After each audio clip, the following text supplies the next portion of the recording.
What's up, bird lovers? Welcome back to Nature Makes Noise. In this video, guys, I'm going to show you exactly how to make one of these beautiful and very effective two-sided Baltimore Oriole feeders. Let's head into the garage and get started on this project. Okay, guys, so we're going to go over the complete tool and material list in order to make this two-sided Oriole feeder. We're going to start with all the tools needed to make it, or at least the tools that I recommend be used.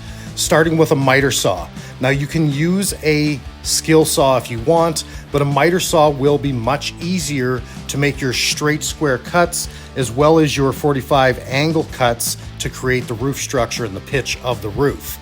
You're going to need a cordless or corded drill because you're going to be drilling some pilot holes and fastening some screws. You're going to want a orbital sander, or at very least a block sander, to be able to smooth out your edges, any cut fray, any roughness at all on the surfaces or edges otherwise, to clean it up before assembling and painting it. You're also going to need a jigsaw, and I use a jigsaw personally for what you don't see here, and you will see ultimately when we create and build this, is that I do two tenon cuts at the upper outside edges of this center upright, 3/4 of an inch in and 2.5 inches up, in order for the pre-assembled roof structure to fit down over top of nicely and stay flush on these outside edges. So it's just the way I've sort of created and developed my techniques to sort of pre-assemble two portions of this. The upright and base go together first, the triangles and the roof planes go together. Two separate pieces come together to make the whole feeder, and it ends up being a lot easier to assemble, I find. So aside from those power tools, guys, you're gonna need a 2-inch keyhole saw to create the holes for the jelly cups, and you're going to need a 3/16 drill bit for pilot holes. That way you don't split the wood when you're driving your screws through. And I also like to use a 3/8 inch drill bit to create a bit of a countersink hole for the screw heads to submerge into the wood and be flush on the bottom otherwise. The only screws I use in this project is 2 from the bottom up through the base of the feeder into the upright, because it is super important to keep that upright structure very secure and very strong overall. So I found that just gluing and brad nailing the upright to the base was not enough, so I countersink screws to hold that securely into place. I also glue and screw every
beauty. So that's the chain for the hanger. Add your 2 cups. And that's it, guys. That feeder is complete. That is how you make the 2-sided Oriole feeder. It's bright orange. It's absolutely beautiful. It's extremely effective and functional.